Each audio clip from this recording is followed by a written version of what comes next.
Hey, I'm Nicky Paris and welcome back to my YouTube show. So I've been away for a little while, but I am so happy to be back with the queen of the comedy scene in New York, Gladys Simon. Thank you so much for being here. This is my first YouTube show and there's no one else I would rather be doing it with Nicky Paris.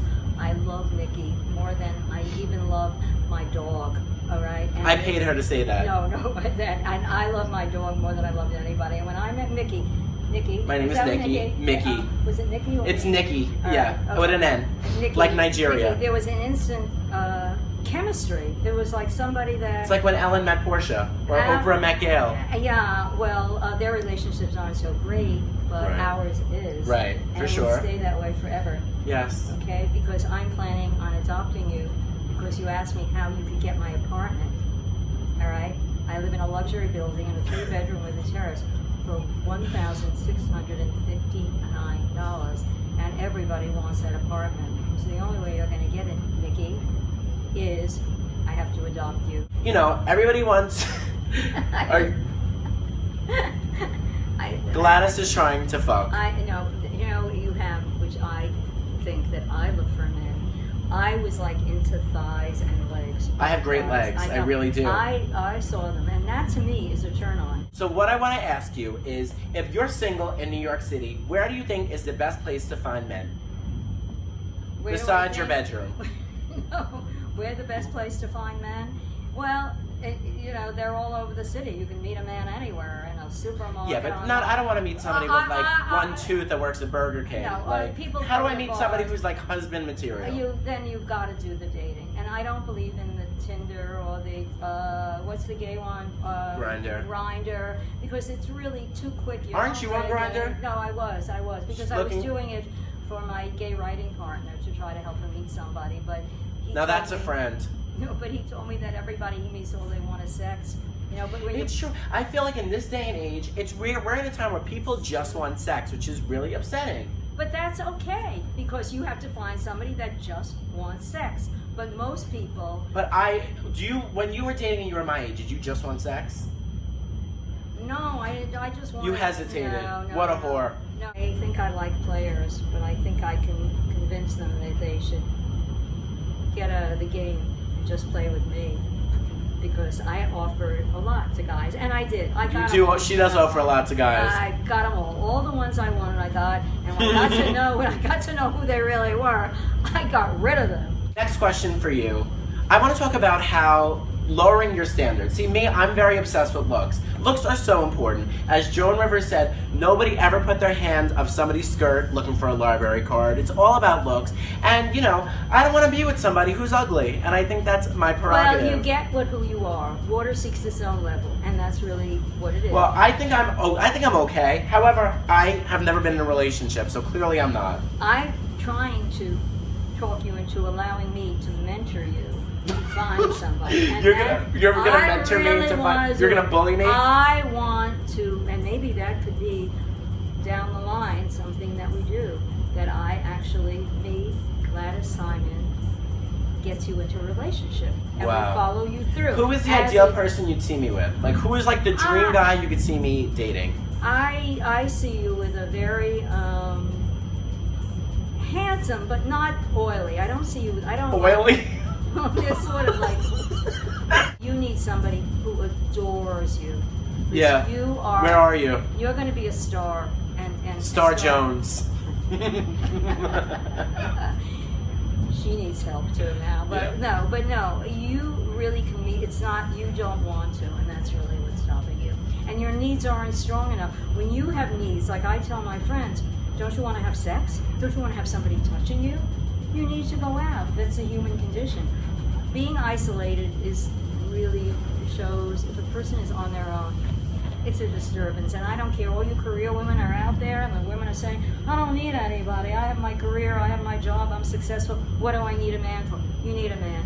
You need sex, you need loving, you need to be touched. That's a reality. If you don't have it, you'll just die earlier.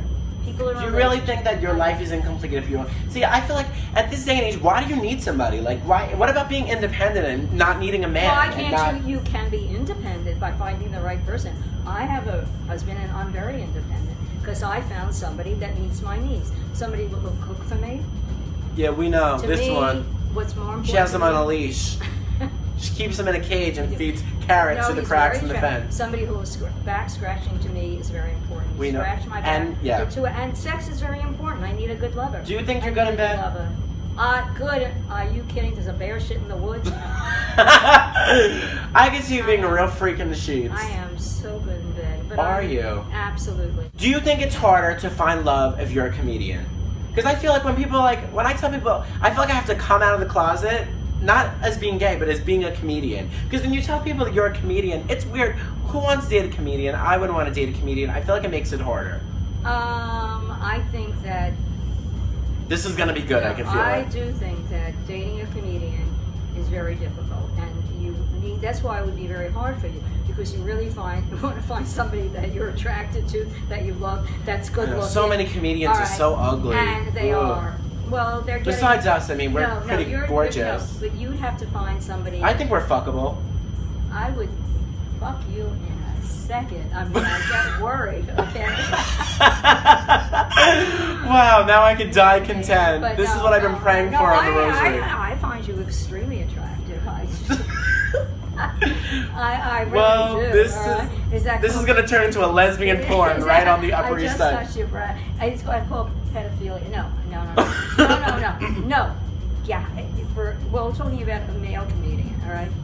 A man, if you really want, you have to make your choice. People in comedy or in a profession, you're a ballet, you have to be married to it. That's your marriage. That's your relationship. Now you said, so the comedy career obviously comes first. So do you think it's hard with because you have to come second to that, your career? Your relationship is going to come second to that career to get there. However, if you find the right person that will adore you, and you'll be giving in kind, and you'll be giving, and whatever you'll give them, you'll meet their emotional needs, and they'll be so turned on because you're a star, they'll want to be with you. So you're a psychiatrist, you've been seeing for 30 years, told 40, you, yeah. 40, sorry, that you are a true bisexual. That's what Dr. Schwartz told me, but in this lifetime, I prefer the dick. That's what he told me. He didn't. Now suppose there are people out there who are not good in bed.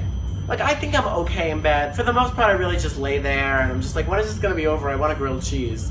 What advice do you have for somebody to spruce it up in the bedroom? All right, one of the things they could do is, firstly, pornos are good. Pornos are good. Put on a good porno.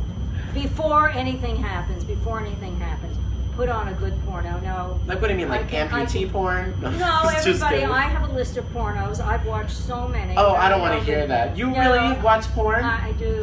You could be somebody's grandmother. How dare you? I do. How dare you? But I have to. My husband hates, he's very conservative, and he hates Does porn. he know that you watch porn?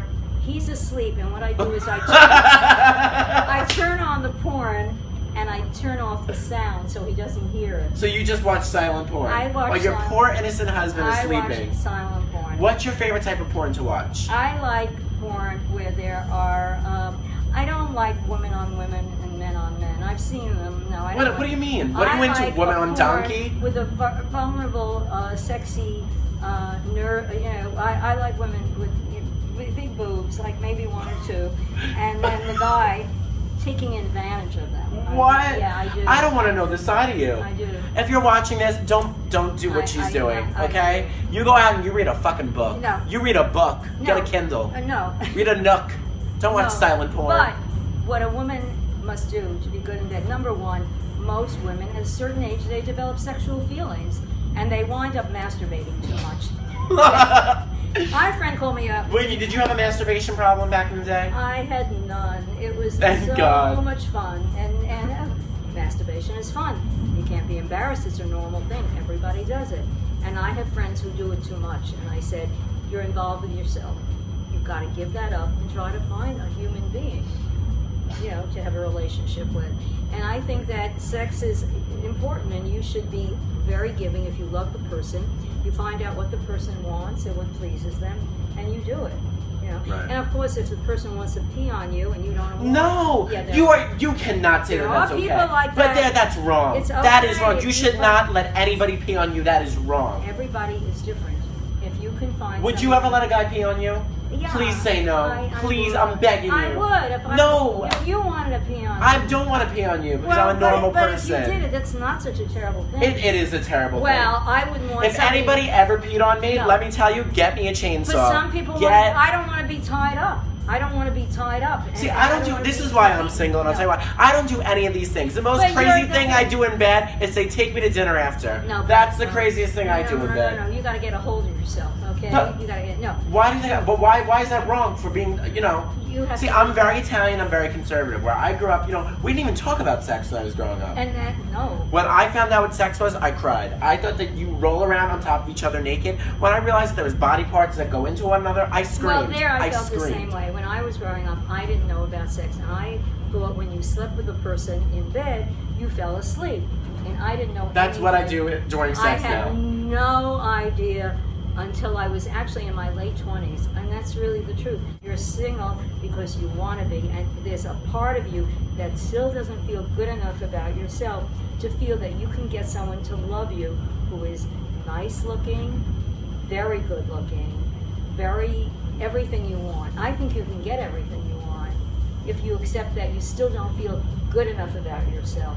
Well, you know? I'm gonna go cry now. Thank you. I feel like I can conquer the world. I notice you have a few pimples on your face now. No, I'm kidding. They're breaking out. Well, I'm kidding. No. She's not kidding. I just was accused of having pimples. It's upsetting because of the fact that your idea of yourself is not realistic.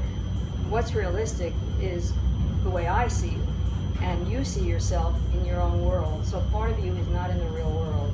You're not. Is there any other kind words you'd like to share? We have to get you in the real world, and by episode this is what this is about. So for those who may not be familiar with you, you are literally known as the legend, and I shouldn't even do quotations because you really are. You have made such a name for yourself on the New York comedy scene. So many stars became stars because of Gladys. That's what they say, and they did it. You can only do so much. It's like having a little baby. You know, you can help them walk, but you can't live with them for your whole life. And I can give them the tools, and they have to do the work. And I guess I was gifted with an ability, not necessarily as a stand-up comic, which I really didn't do for very long, like for 2 years. But you do stand-up, and you're very funny. I do stand-up, and if I did the work, if I did what I tell other comedians to do to get them good, if I would take my own advice, I'd be Joan Rivers. Well, not Joan Rivers, but I would be Joan Rivers. She was married to it. She saw that book, and she didn't have a date or working on every day of the week or going somewhere. She was on antidepressants. She could not function, and that's how you have to feel. I did not feel that way, but comics do feel that way, and then I can help them. And I guess I was blessed with an ability I become that person, and I can see what they really have to do to move on in this business. Where do you think that your comedy comes from? My comedy comes from my growing up and feeling so inadequate about myself, and so, it's very similar to you, not being who I fantasized I wanted to be when I was growing up. I try to ask a nice question and I get roasted. No, when I was 3 years old, my mother was in show business. My mother was on the Broadway stage, Jewish stage, Yiddish stage, as a performer and a singer. And I wanted to be on the stage too, but she had a very hard life. There was no money, and you have to take a lot of rejection. I could not take any rejection. Very painful to have somebody say, no, you're not good enough. And what I heard when I went to school, which was performing arts, now LaGuardia, every time I auditioned, I was too short, and because I couldn't do anything about my height. So why didn't you get stilts? You know, I used to wear 10-inch platform shoes, okay? Like a real hooker. I was a real hooker, or they fuck you shoes, but anyway, and then I discovered that the comedy comes from pain of growing up, of seeing my father die very young, of my mother's brother and parents dying. All I saw was everyone was dying around me, and I felt like helpless and dependent, and I felt like I needed to be somebody, and I felt like I couldn't be the image of who I wanted to be, and that's where the pain came from. When you want to be somebody else, when you see somebody else and you envy that person, And that's where my humor came from. I would see people and I would like look at them. It was like I could feel, because I always wanted to make myself open to what I thought was great, and I can look at a person, I can figure out what they could do to get better.